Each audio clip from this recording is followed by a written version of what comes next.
I ask only because I know sometimes I know that's something that a tool that can be used, right, is how do we utilize other systems in the city, that are tied to water and power if people are not paying their bills?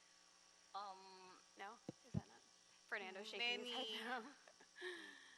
uh, for now, I think that's what controllers are trying to make sure that all buildings are on board in FMS. Unfortunately, some cannot still be accommodated, so that there are still standalone systems out there for their billing systems.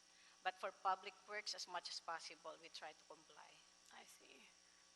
And do we share this information with the other bureaus? Like, I know some of them are firms that are listed on here, so that if for whatever reason we see them appear as like a subconsultant or a subcontractor, that it's noted somewhere and this information is shared that, Yes, this yeah. firm is not paying their bills. Yeah, for one, for example, the B permits billings, I know customers have access to it, so anytime they can see what they are being billed for. Okay. All right. Thank you. Any other questions from the board? Hearing and seeing none, may I receive a second to my motion to accept item number 3? Seconded by Commissioner Garcia. Any opposition? Hearing that there are none, I move that this item be accepted forthwith. Thank you. Executive Officer, that'll be the order. Thank you. Thank you. Next, we will move to a joint report on item, towards 2? Oh, 2 items, I'm sorry. Yes, I should say. I'm sorry. Which item are we on? Okay. Can we, are you, I am also presenting for that one. okay, please move forward on item 3. Yes. But just for the record, item number 3 is uncollectible accounts receivables over 5,000 for write-off. Okay, let me see. Recommending Okay, got it. Sorry about that. Uncollectible accounts receivable over $5,000 for write-off. This involves all CDs. Recommending the board, 1, approve the proposed 22 delinquent accounts totaling $162,110 and $10.83 to be uncollectible subject to write-off. And 2, approve and forward this report to the City of Los Angeles Collections Board of Review for inclusion in the October 2019 CBOR meeting agenda for write-off consideration. Reporting is Michelle. President Pro Tem, we do have a speaker card on item number 3 as well. Would you like to Okay, consider yes, I that see that. at this point? Oh, yes, that's correct. Thank you. We will have Arnold Sachs on item number 3.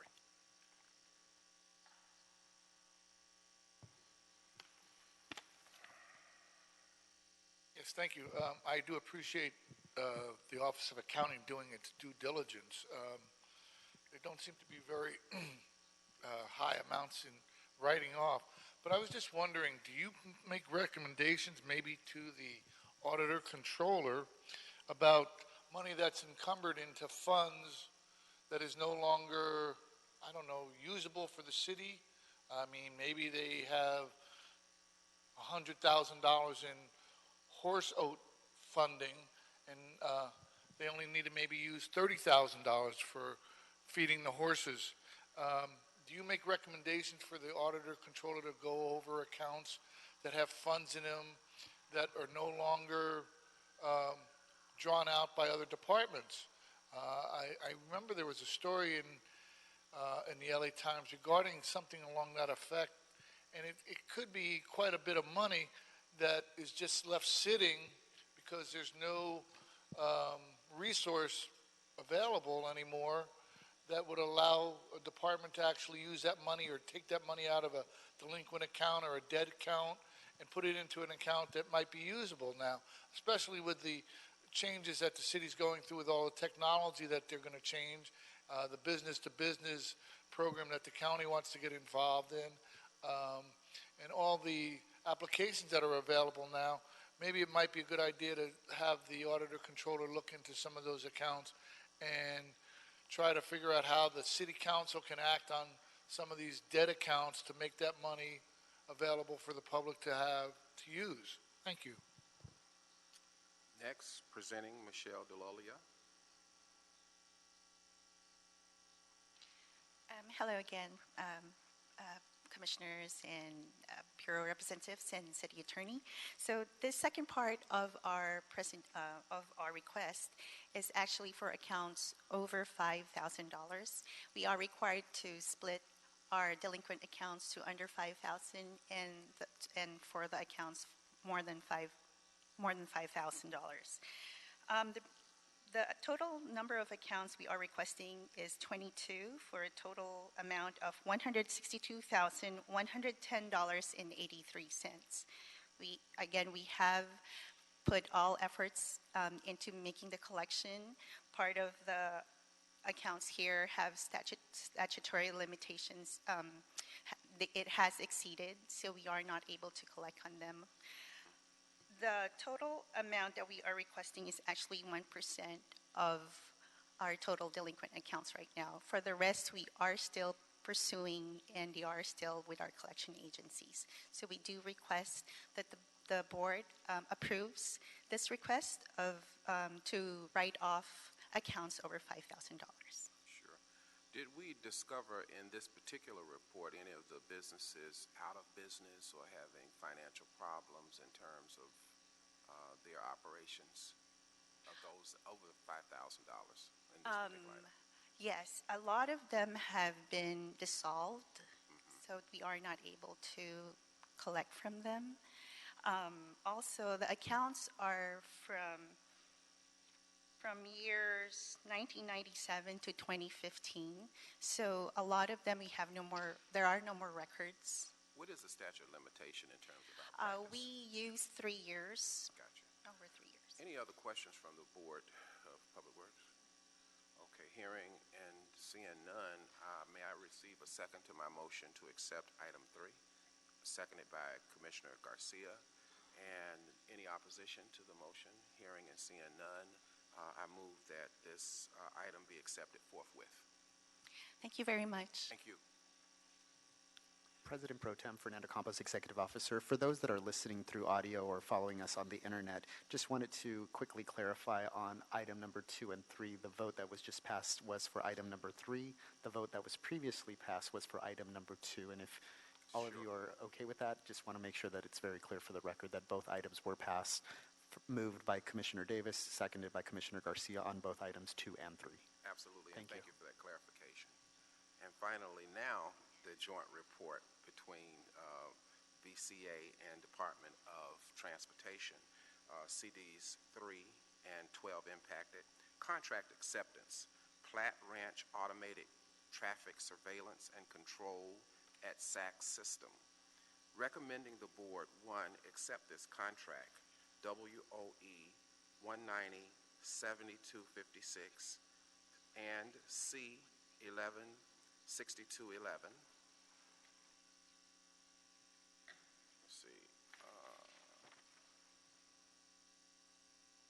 Okay, Brad McReynolds, who's here with us today for presentation. Good morning, President Pro Tem, Commissioners, colleagues. Brett McReynolds, Bureau of Contract Administration. I'm here for the Platte Ranch ADSAC closeout project. This contract was awarded on October 26, 2009 in the amount of $3,620,636.02 to CTNF. The contract was for installing and upgrading the ADSAC system in the community of Canoga Park. The project provided a vital link in completing the ADSAC system interconnect for traffic signalization.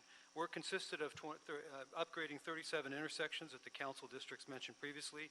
It included replacing obsolete poles and equipment, installing fiber optic cables, etc. 53 change orders were issued, bringing the total cost of the project to $3,855,065.12, which is 12.47% above the award amount and 3.20% below the authorized budget. The contractor complied with all EEOC and labor compliance requirements. Final corrections were completed on August 26, 2011. I'd like to speak for a minute about the reason in the delay from 2011 to today's date, because that was quite a few years ago. This project was constructed by CTNF somewhere around the end of the project, about the end of 2011, beginning of 2012. CTNF declared bankruptcy and eventually became insolvent.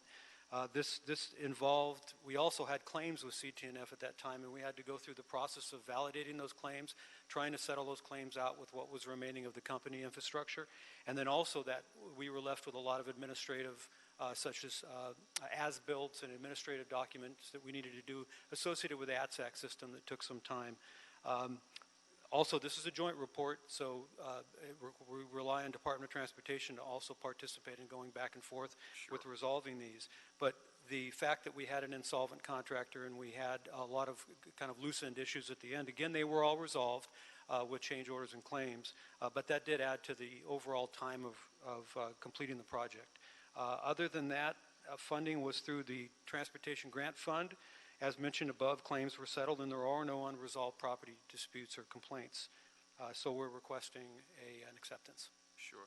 Now, in terms of the inclusion on that project, what happened on the inclusion of that project? Well, I can't speak to it right now, and I mean, you have it in your report. If you have some specific questions, we can do some investigation or research and get back to you.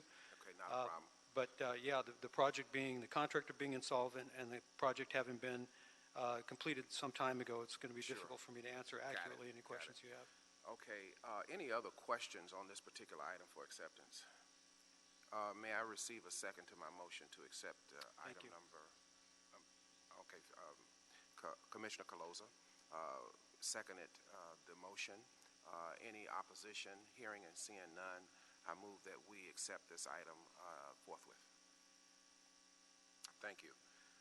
Next will be item number 5.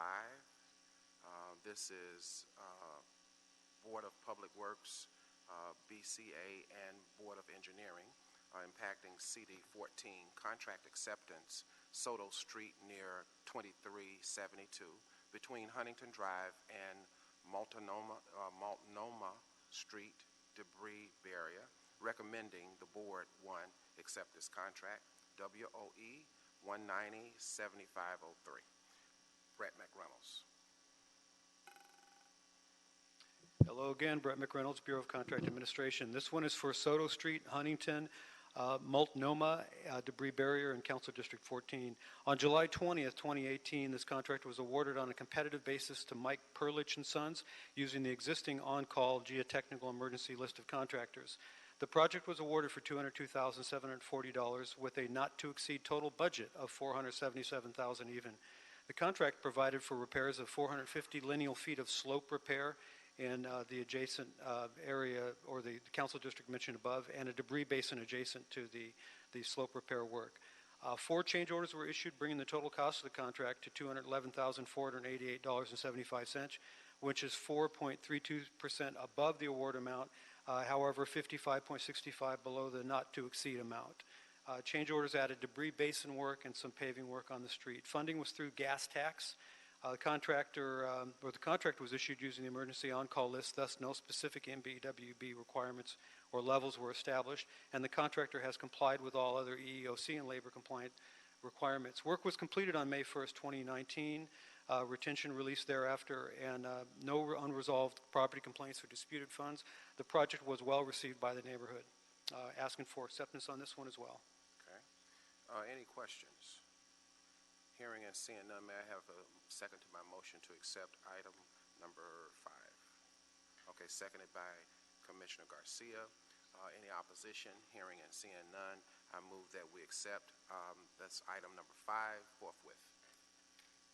That will be the order.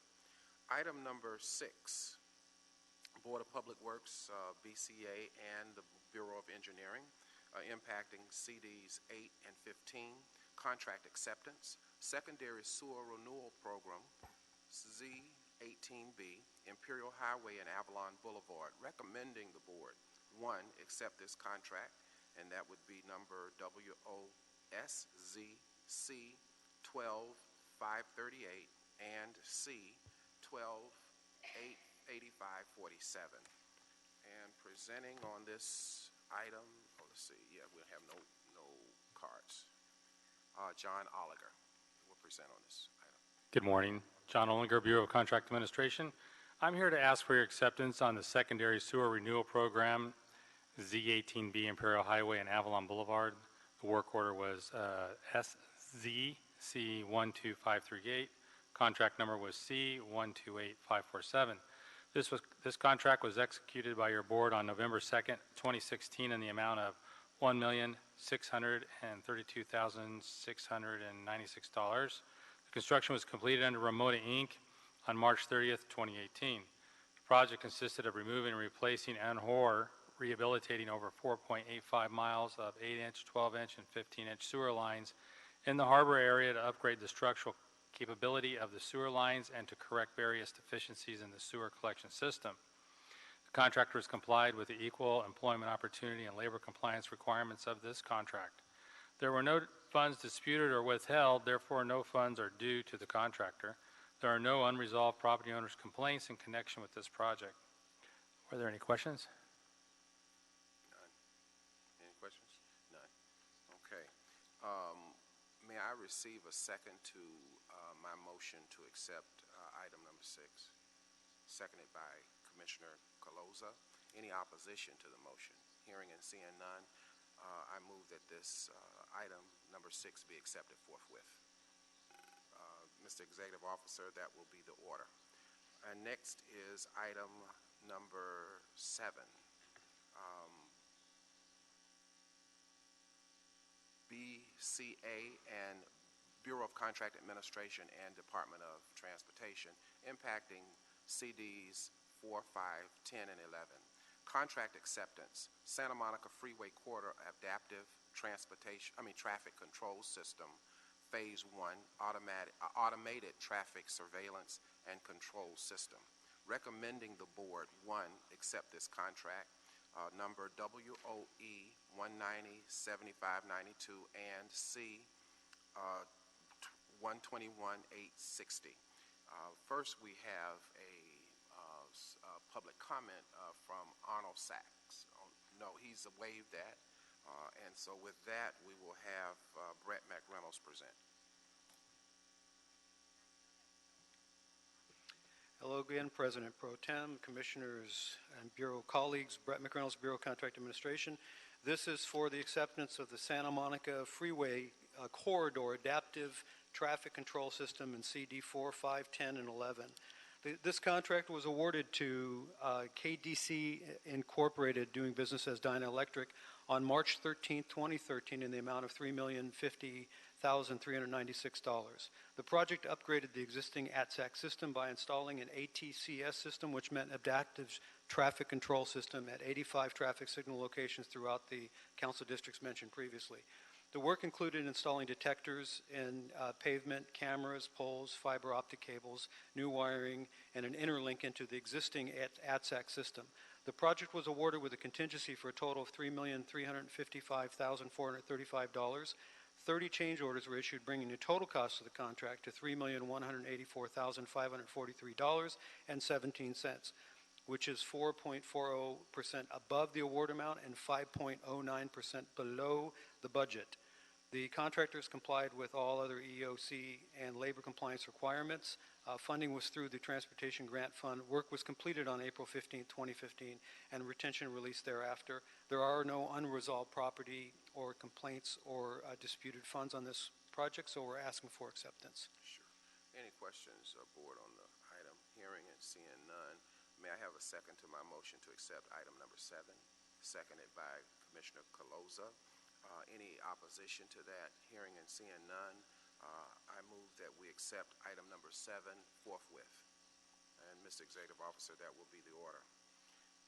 Next is item number 8, Bureau of Contract Administration and Department of Transportation, impacting CDs 2, 3, 4, and 5. Contract acceptance, Ventura, Cahuenga Boulevard Corridor Transportation Improvement. Recommending the board accept this contract number WOL 09027,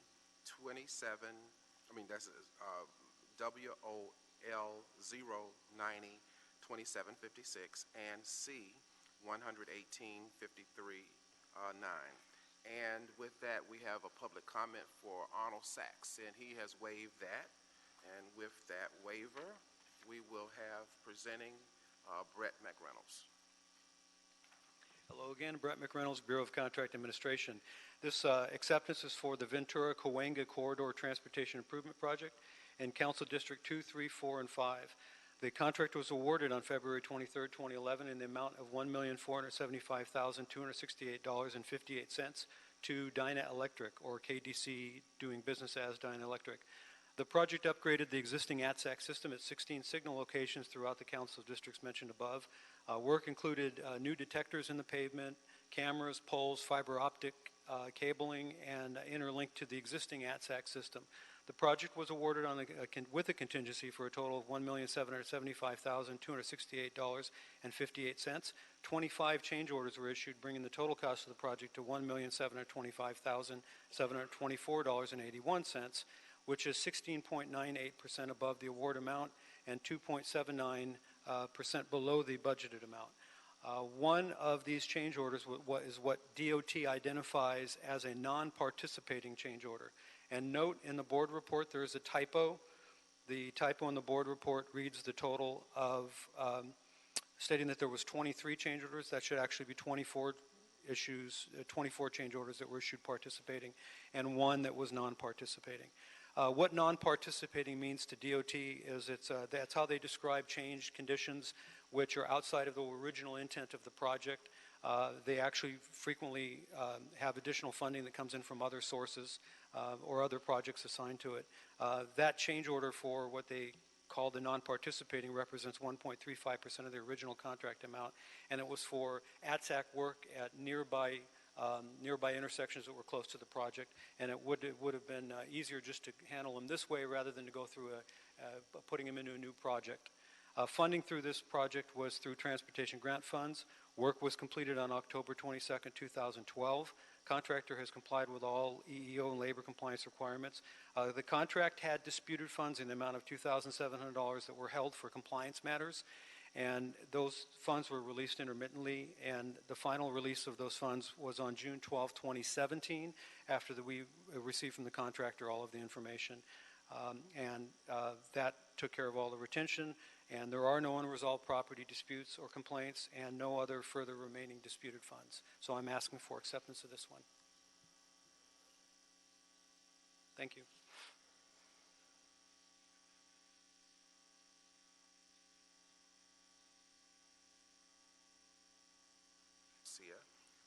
That will be the motion. That will be the decision to accept this item forthwith. Next, we have item number 9, Board of Public Works impacting CD 11, an AFE element markets emission. Bureau of Sanitation and Office of Accounting are requesting board approval and execution of an authority for expenditure in the amount of $2,393,645 to encumber funds to secure greenhouse gas asset management services, including transactional services for the procurement and the compliance, for the procurement of compliance instruments, which includes California carbon allowances and carbon offsets. AE 207-60-68-7P, Fund 760, Sewers Operation and Maintenance Fund, Department Number 50, Appropriations Unit 50, SX82. Presenting is Sherry. Oh, wait a minute. We have a public comment on that item. Arnold Sachs, and he's headed towards the mic.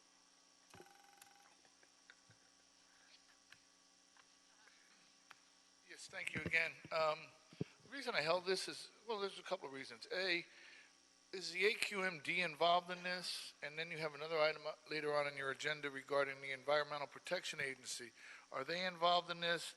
And the difference between California carbon allowances, and I guess it should be California carbon offsets, and does each council district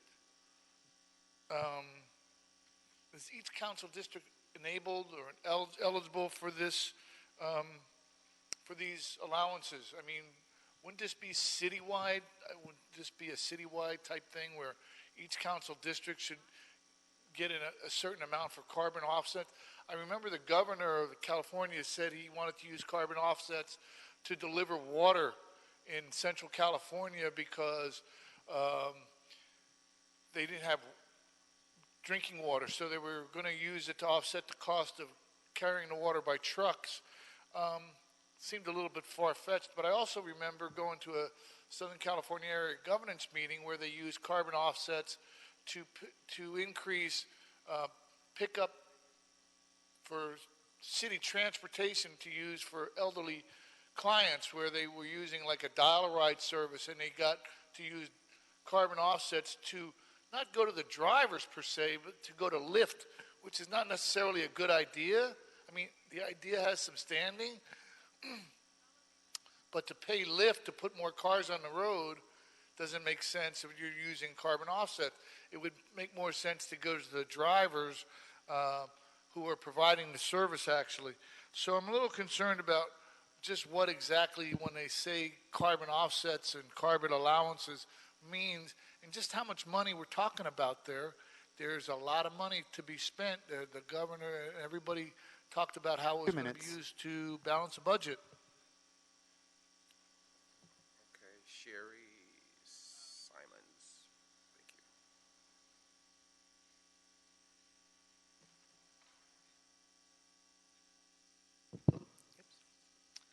Good morning, President Pro Tem Davis, Commissioners, and Bureau Representatives.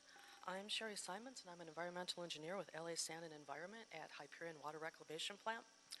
And this AFE in the amount of $2,393,645 is for the acquisition of California carbon allowances, and it's to fulfill Hyperion's regulatory obligation under California's greenhouse gas cap and trade program for the compliance period from 2018 to 2020. And under cap and trade, facilities that emit more than 25,000 metric tons of CO2 from the combustion of fossil fuels must participate in the state's cap and trade program. And the cap and trade program, it's the state's market-based approach to controlling and reducing greenhouse gas emissions. And in the program, facilities purchase allowances in the amount equal to their emissions. And allowances are purchased typically at the state quarterly auctions or on the secondary market, where they're traded somewhat similar to stocks.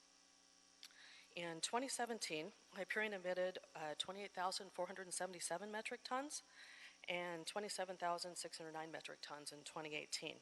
And over 90% of those emissions were from the new Hyperion Bioenergy Facility, the cogeneration facility, which combusts biogas and supplemental gas to produce electricity produce electricity to operate the plant. We anticipate 2019 and 2020's emissions to be comparable. And so what LA Sand is proposing is to purchase its entire projected obligation for the 3-year compliance cycle now. Because under cap and trade, the state will issue 3% fewer allowances every year. They're lowering their cap. And then at the same time, they're increasing the price floor by 5% per year. So by purchasing them now, it's a hedge against future price increases. And let's see. LA Sand proposes to contract with Element Markets Emissions to purchase the allowances on the secondary market. They are the largest dedicated environmental commodities firm in the U.S. and the largest regional marketer of emission credits, and they are registered to trade allowances on the Intercontinental Exchange. And they have extensive experience in California cap and trade ever since the program started in 2012. And they've transacted over 40 million tons of GHG credits and offsets. And in addition, they have a registered compliance instrument tracking service account with the California Air Resources Board. So that allows them to purchase, or to get the credits from sellers through their accounts, transfer it directly into Hyperion's account with the California Air Resources Board. So we're looking for kind of a seamless service. So there's less interaction between the two and the possibility to have something go wrong. And their payment terms are actually the most flexible of the firms that we talked to, and they allow 30 days for payment. Other firms, they required payment in 2 days. And their brokerage fee is 2%, which was comparable to the other firms that we talked to. And so for this AFE, $2,345,772 is anticipated to go to the actual purchase of the allowances themselves, and the brokerage fee is anticipated to be about $47,873. Going forward, Hyperion has an O&M contract with Constellation New Energy. They're the operator of the Hyperion Bioenergy Facility, and this contract was associated with an RFP. The design-build contract was established through the RFP process, and we're going through a contract amendment that will allow for the purchases of these allowances, and that amendment is anticipated to be complete before the next compliance cycle. Okay. Any questions? We'll start with Commissioner Caloza. Thank you, Commissioner Davis. Thank you for your presentation. I had a few clarifying questions. So this is the first time that we've entered into this agreement. Yes, it is. This cap and trade has been around since 2012, but 2017, the completion of the calendar year, was the first time Hyperion became obligated to comply. So we've known for a while about our obligations to actually meet these new standards set by the state, right? Oh, I'm sorry, approximately 2018. Since 2018. Yeah. Mid-year 2018. And can you just describe a little bit about, what specific services, Element is going to be providing? And it sounds like there's, actual instruments involved, right? Compliance instruments. Is that like actual equipment, or can you? No, the compliance instruments, they're more like entries in a digital ledger, almost like a stock. We will not receive anything tangible. What it is, we have an account with the California Air Resources Board, and what they will do is they'll purchase these allowances on the open market, like I said, similar to a stock, and it'll be deposited into our account. We'll only see, when we open up our account online, all we'll see is an entry. That's the only thing we'll ever see of these allowances. Okay. And then is this how did we get to using the AFE delivery for this specific project? Should we have used a different delivery method, or is this how you guys had always intended it? Because it seems like the amount is incredibly high for what we're doing, and other ways that I've seen us, comply with state requirements. Yeah, on this one, the original intent was to go through our O&M contract with Constellation New Energy. We're in the process of amending that contract for many items, this being one of them for the purchase of allowances. So we'll be using a private or an individual contract. Okay. But those amendments have not been finalized yet. So when will they be finalized? I actually thought it was going to be January of 2019 is when it was going to be finalized. I really don't have a firm date on that. We're in the final stages, I believe, of negotiation with that contract, but I do not have an anticipated date. If I may add as well, Commissioner, there is a written contract that is sort of riding along with the AFE. It's referred to as a letter of agreement, but that is a formal written contract. It complies with all the city's contractual formalities as well.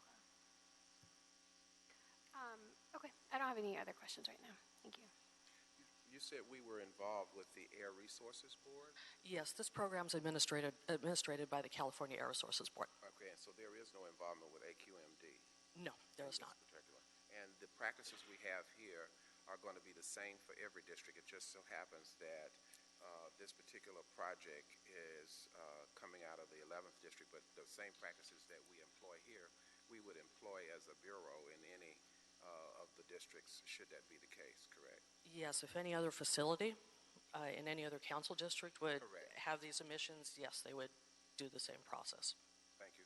And Commissioner Garcia.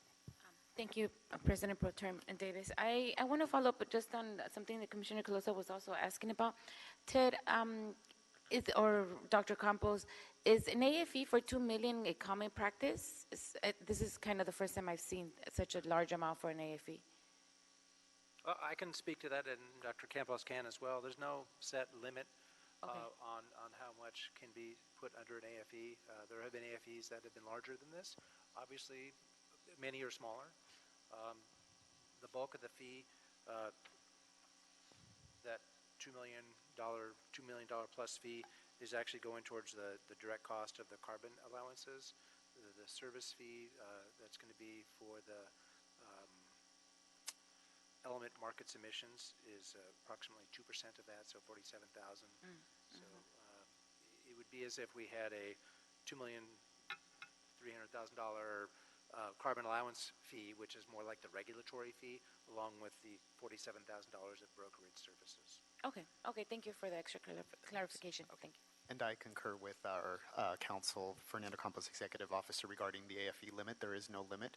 The AFE is simply the authority for expenditure, which is a vehicle for us to pay our bills. So when we submit the payment to our controller's office, they would need that authority in order for us to make those payments out to the vendor, to the selected vendor. As mentioned by our counsel, we do have other AFEs that are much larger than this. For example, the as-needed truck program at the Bureau of Street Services, that can run anywhere from about $4 to $6 million through an AFE. So although not typical, it is allowed. And again, like they stated, this is, like 98% is actually toward the regulatory fee itself. It's my understanding that this item, number 9, was amended to authorize the president and 2 members of the board to execute the letter of agreement. So with that, may I receive a second to my motion to accept item number 9 as amended? Seconded by Commissioner Garcia. Any opposition to the motion? Hearing and seeing none, I move that this motion number 9 be accepted forthwith. And that will be the order. Thank you. Thank you very much. CD number 10, impacting CDs 11. Oh, item number 10. Item number 10, impacting CDs 11, 13, 6, and 15, and AFE, State Water Resources Control Board, Bureau of Sanitation, and Office of Accounting are requesting the board approval and execution of an authority for expenditure in the amount of $35,618 to pay for the annual renewal for Environmental Monitoring Division's Environmental Laboratory Accreditation Program certificate for each plant laboratory. AE 207-60-69-3M, Fund 760, Sewer Construction Maintenance and Operation Fund, Department Number 50, Appropriation Unit 50SX82. And presenting is Maish Pujari. Is that correct? Some clear? Yeah. Good morning, commissioners and city attorney and my colleagues. I'm Dr. Mahesh Pujari. I'm the Assistant Division Manager of EMD, and I'm here to present this AFE. As you know, we have 4 NPDES permit. This stands for National Pollution Discharge Elimination System permit, which discharge to ocean and LA River, and also discharge to lake. And to monitor this under the Clean Water Act, we have 4 laboratories, one located at Hyperion Treatment Plant, one is LAG, and one is DCT, and one is TIWRP really. So we all this laboratory under the Clean Water Act, we need to test our discharge samples following the federally approved methods, and also this is approved by the State Water Board. And this fee I'm presenting today is during this fiscal year 1920, we have to issue 4 different checks in the different time, all happening in the next few months, and all totaling to $35,618. You can consider it is like getting a driver license. We cannot pay the fee, we cannot open the laboratory, we cannot report the data, and we'll go to non-compliance. So these are the state mandatory fee, and the test must be approved by US EPA, and we must pay to remain in operation. Sure, understood. Any questions on item 10? May I have a second to my motion to accept item 10? Seconded by Commissioner Colosa. Any questions on the motion? Hearing and seeing none, I move that we accept item 10 forthwith, and that will be the order. Thank you. Thank you very much. Next is item 11, all CDs. This is an AFE, County Sanitation District Number 2, Calabasas. Board of Sanitation and Office of Accounting requesting board approval and execution of an authority for expenditure in the amount of $90,000 for payment of the Los Angeles County Sanitation District Number 2 for contingent refuse disposal services provided at the Calabasas landfill and for green waste processing when significant delays are experienced at the city's primary facilities. AE 2050 8571M, Fund Number 508, Solid Waste Resources Fund, Department Number 50, Appropriation Unit 50SX82. Presenting is Darsha Patel. Good morning, Commissioner Davis, Caloza, and Gracia. Bureau Representative, City Attorney, and Executive Officer. I'm Darshana Patel, Environmental Engineer with Alice Sanitation. I'm here to request approval for the authority of expenditure to pay Calabas facility. Calabas landfill is one of the county facility which we use for contingency operation when we experience delay at our primary facility.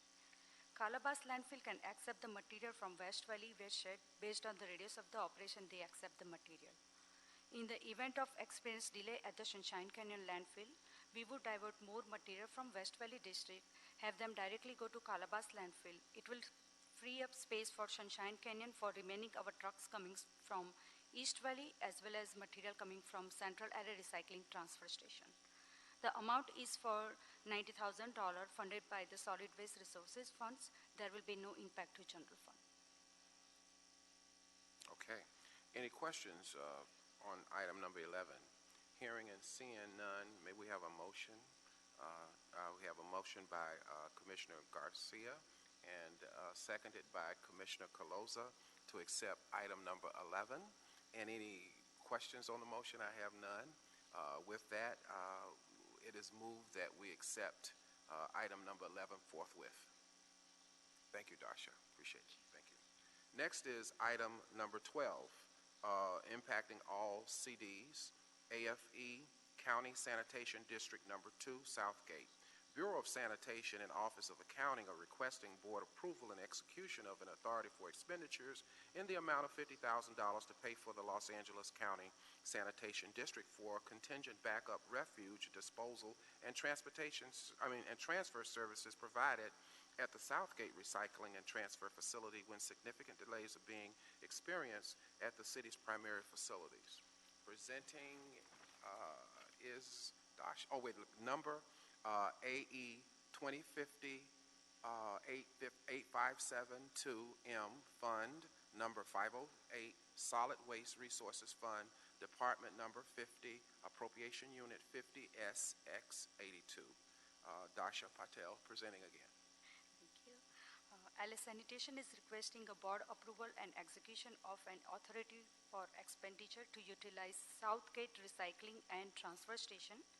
Similar to the Calabas facility, Southgate Recycling and Transfer Station is also contingent location that we use for refuse, transfer, and disposal. The amount that we are requesting, $50,000, which will be coming out of Solid Waste Resources Fund. There will be no impact to general fund. The Southgate facility we utilize more for southern and metropolitan area that will service for North Central, South Central, West LA, and Harbor West Shed in the event of experience delay at the primary facility. Any questions on the motion? Any questions on the presentation? Hearing none, can I receive a second to my motion to accept item number 12, seconded by Commissioner Caloza? Any questions or concerns on the motion? Hearing and seeing none, I move that we accept item number 12 forthwith. That will be the order. And we're getting our money's worth today for you, Ms. Patel. Item number 13, all CDs, AFE, Downey Area Recycling and Transfer.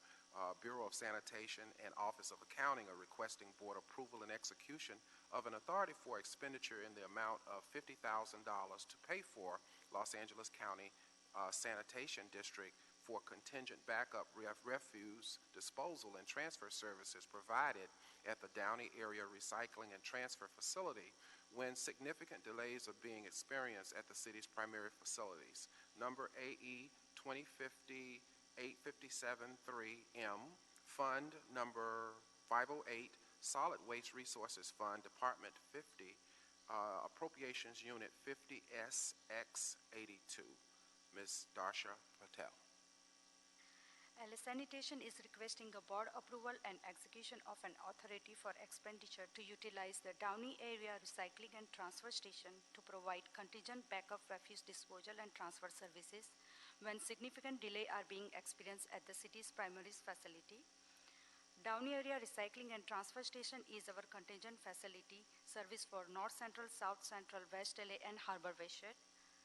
This facility is operating by County Sanitation District, who take it as a policy not to enter as a long-term contract for refuse disposal transfer. This is why LSN comes back every year to request authority for expenditure to utilize this fund.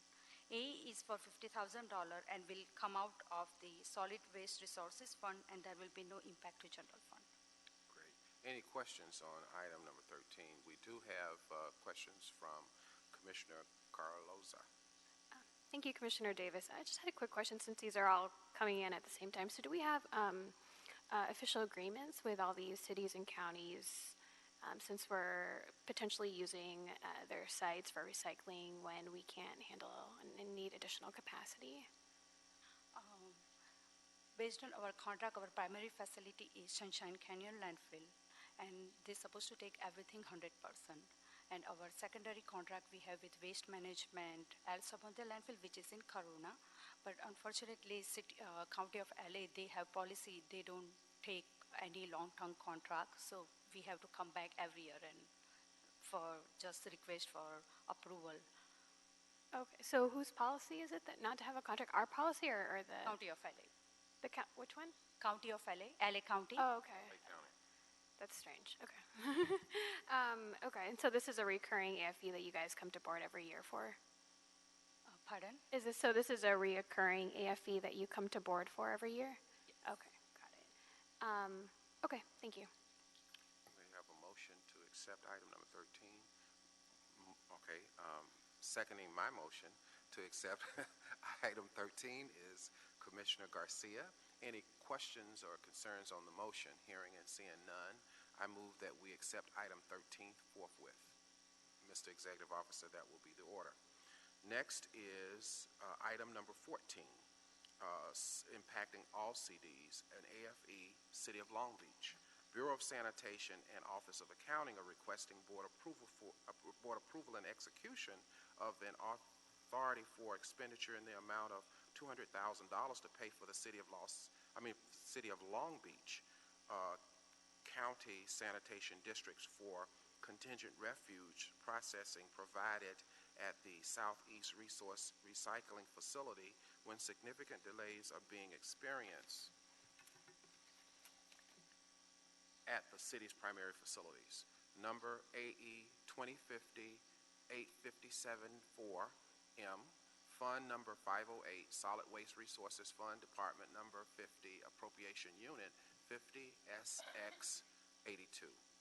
Presenting Ms. Darsha Patel.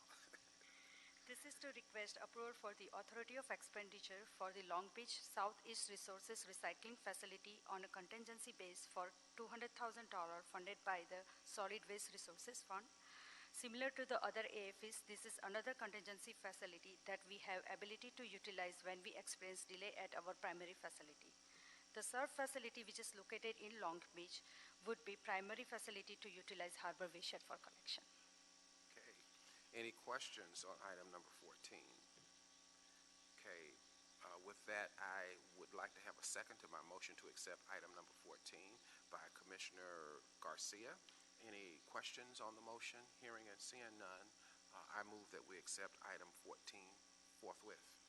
That will be the order, Executive Officer. And item 15, impacting all CDs and AFE, County of Los Angeles Solid Waste Resources Fund. Bureau of Sanitation and Office of Accounting are requesting board approval and execution of an authority for expenditure in the amount of $700,000 to encumber funds to pay for the solid waste management fee of $1.50 per ton for tonnage diverted from BFI Sunshine Canyon landfill to waste management El Sobrante landfill for fiscal year 2019-2020, number AE 2050-85075M, Fund number 508, Solid Waste Resources Fund, Department number 50, Appropriation Unit 50SX82. Ms. Darsha Patel. We are requesting approval for the expenditure to pay County of Los Angeles Department of Public Works for the waste management fee, which is $50 per every ton of material that is sent out of the county. So we pay this on top of the tip fee that we pay to Waste Management El Sabunte. AE is for $700,000, which is funded through the Solid Waste Resources Fund. City's primary facility for refuse disposal is Sunshine Canyon Landfill. However, in past 3 years, we had a major concerns and experienced some delay in terms of the operation. Sunshine Canyon experienced stipulated order of abatement back in December 2016, which is limited the hours of operation where they can accept the material. So they couldn't receive transfer trailer for a period of 6 a.m. to 9 a.m. due to concerns from the community. With the experience in delay and limited hours of operation for Sunshine Canyon, we have to increase amount of material we send it to the El Saponte. So for any tonnages we send it to the disposal facility outside of the LA County, we then pay County of Los Angeles Department of Public Works $50 per ton of material. Wonderful. Any questions or concerns on item 15 from commissioners? Hearing and seeing none, and you've done a masterful job at AFEs today. Thank you. I'd like to move that we accept item 15. And can I have a second from Commissioner Colosa? Thank you. And any questions on that motion? Hearing and seeing none, I move that we accept item 15 forthwith. And Mr. Executive Officer, that will be the order. Thank you so much for your hard work this morning. Next, we have item number 16, impacting CD6 and AFE, U.S. Environmental Protection Agency, Bureau of Sanitation, and Office of Accounting requesting the board approval and execution of an authority for expenditure in the amount of $800,000 for the Water Infrastructure Finance and Innovation Act application fee and credit processing fees incurred by the U.S. Environmental Protection Agency, number AE 2076-1774Y, Fund number 761, Sewer Capital Fund, Department number 50, Appropriation Unit 50RX82. Presenting is Rowena Lau. Oh, and before she presents, we have Arnold Sachs, who'd like to come. Number 16. Okay, he's waived that, and presenting is Rowena Lau. Good morning. My name is Rowena Lau from LA Sanitation, Centralized Grants Unit. LA San is requesting the board's approval and execution of the authority of expenditure in the amount of $800,000 for the Water Infrastructure Finance and Innovation Act, WIFIA, loan application. WIFIA is a federal credit program administered by the Environmental Protection Agency, the EPA, for eligible water and wastewater infrastructure projects. WIFIA can fund up to a maximum of 49% of eligible project costs with a 35-year maximum final maturity date from the completion of the project. The interest rate will be equal or greater to the U.S. Treasury rate at a similar maturity, which usually ranges between 3.14% to 3.9%. LA San is currently applying for the WIFIA loan for the Donald C. Tillman Water Reclamation Plant, Advanced Water Purification Facility at 49% of the total project costs in the amount of $315 million. The total loan amount may change pending on the availability of federal funding and the changes to the project cost. The AE of $800,000 is for the WIFIA application fee of $100,000 and a credit processing fee of up to $700,000. It is estimated that the WIFIA loan will provide approximately $40 million in present value saving to the city compared to selling bonds. The project will be front-funded by the Sewer Construction and Maintenance Fund. Therefore, LA San requests the board to authorize and execute this AE. This concludes my presentation, and I'm available for any questions. Thank you. Any questions from the board? Hearing and seeing none, may I receive a second to, oh, I'm sorry. Sorry. Still Thank you, President. It was my fault for doing it late. I have a question. So this amount is for us to take out a loan, right? This is the amount for us to apply. It's an application fee. An application fee for a processing loan. What is the loan amount we're applying for? The loan amount we're applying for at the current moment is $315 million. And this 315 million is going to be used for? It's going to be used for the construction and the design costs of the project. So the project is for the DCTA WPF. It's a 4-component project, so there's actually 4 projects as part of it. And then applying for the loan, it pays for 49% of eligible costs. And the project, once it's all done and completed, the outcome of that project is going to be what? The outcome of the project is that it will generate recycled water. Okay. Recycled water for the whole city to use? Okay. Thank you.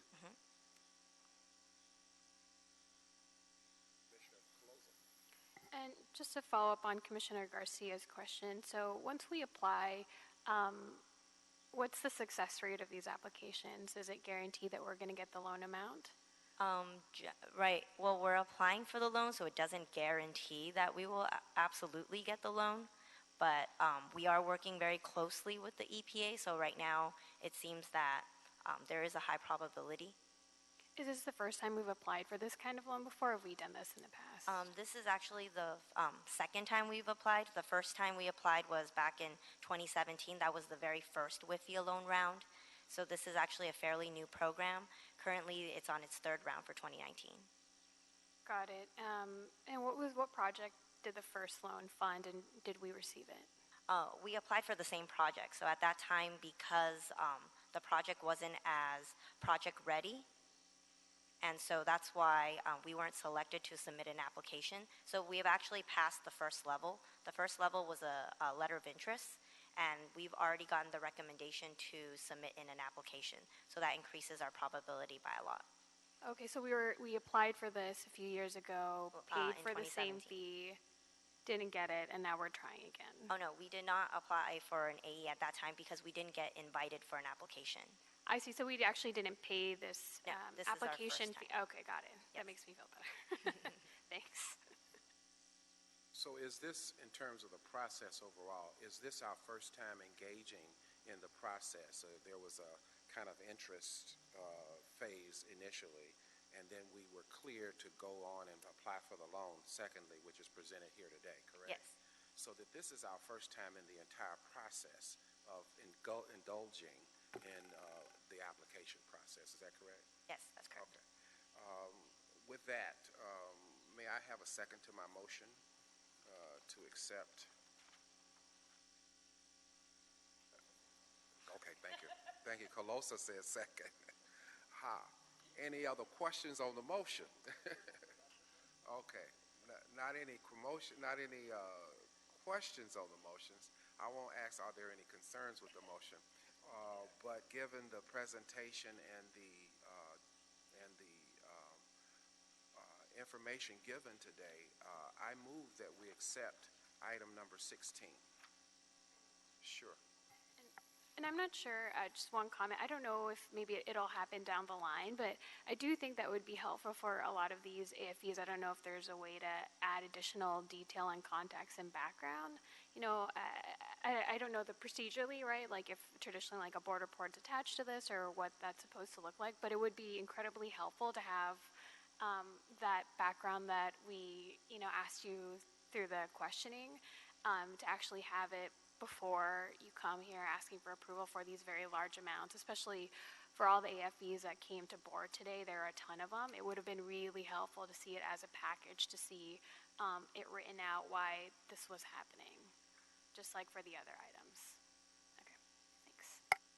Okay, so with that, I move that we accept item number 16, and we seconded by Commissioner Garcia, and that will be Colosa. I'm sorry, Colosa, and that will be the order. Thank you. Thank you. Any Next issues sending is- that item forthwith? Yes, forthwith. We'll send it forthwith. Thank you. Forthwith. And our final item for the day is an administrative item, number 17, impacting all CDs. The mayor and the city council have approved and authorized the Board of Public Works on behalf of the Bureau of Engineering to execute amendment number 1 to the following 20 contracts for pre-qualified on-call architectural and related professional services for the Public Buildings and Open Spaces program for approximately 5 years from the expiration date of the original contracts, September the 23rd, 2024, for a total term of up to 10 years. Presenting on that is who? We do Oh, not wait, have a we have a presenter card. on item number 17, but we do have a speaker card on item 17. Okay, we do have somebody presenting on it as well, right? No, this is just a communication item coming back from the mayor and city council authorizing the board on behalf of the Bureau of Engineering to execute the amendment number 1. We are offering a friendly amendment to this item to be approved as amended to reflect Bureau of Engineering as opposed to Bureau of Sanitation, which is reflected on the agenda. Okay, and so prior to that, let us have the public comment from Mr. Arnold Sachs first, and then we'll get into this item. Yes, thank you. Good morning again. I believe it says here that this, the original, the way I read it is the original contracts expired in 2019, and you're extending these contracts to 2024, not starting from 2024 and extending them to another 5 years on top of that. Correct. I was just concerned because I remember a couple of weeks ago, maybe a month ago, that you had a lot of contracts that were extended for like 10 years. Right. And so are any of these contracts that are being extended employee-owned? Like city employees have interest in any of these contracts? Is there a grading system that was used? Was there a grading system used on any of the contracts that have been used for previous 5 years for the companies that were issued those contracts?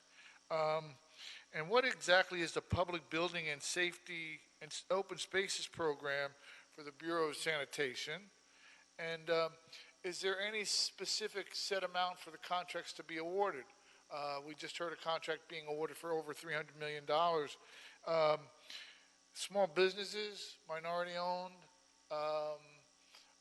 veteran-owned, any of those new obligations taken into account with any of these new contracts also? Thank you. Sure.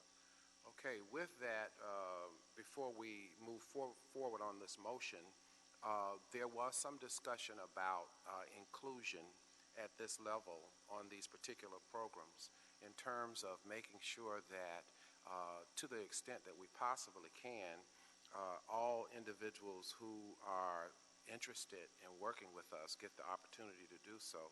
And in particular, we received some data as it related to some of the minority firms that were not necessarily included, and that information was referred back over to the administration of the Bureau of Engineering in particular. I did give it to the assistant director that was pointed out to me and was given to me by email that we had several minority firms that had the capacity to do this work, and there was some concern that in the 5-year allocation that we're doing, that some of those various diverse firms get an opportunity to participate. And for example, it was given to me, the data that I forwarded, that there were very many successful minority firms, including African American architectural firms, that have done work at this level. And so that was given to the assistant director. They took it, they're looking at it, and they're making sure that we continue to create an even avenue for all minority firms, as has been raised in the past. So I wanted to put that on the record because the Bureau was very open to receiving that information and promised me that they would share it. The director was not in town at the time. He was out of town when this was presented to us. But I have the full trust and faith that that office will talk with our director, whom I know and trust, will follow through to make sure that minority firms get an equal opportunity to participate in our public buildings and open space program. Any other comments on that? We were concerned initially about the length of time of the 5 years, but again, with the trust that that communication will take place, it is our hope that we will have that inclusion that has been mentioned. With that, may I have a second to my motion that we accept item number 17, seconded by both Garcia and Caloza, and as amended, that the president or 2 members of the board be able to process this particular item. And with that, that will be the order. And also, if I could add a friendly amendment to reflect the Bureau of Engineering as opposed to the Bureau of Sanitation. Bureau of Engineering. Thank you. Yes. Okay. Mr. Executive Officer, have we cleared the desk? Yes, you have. Thank you. We are adjourned.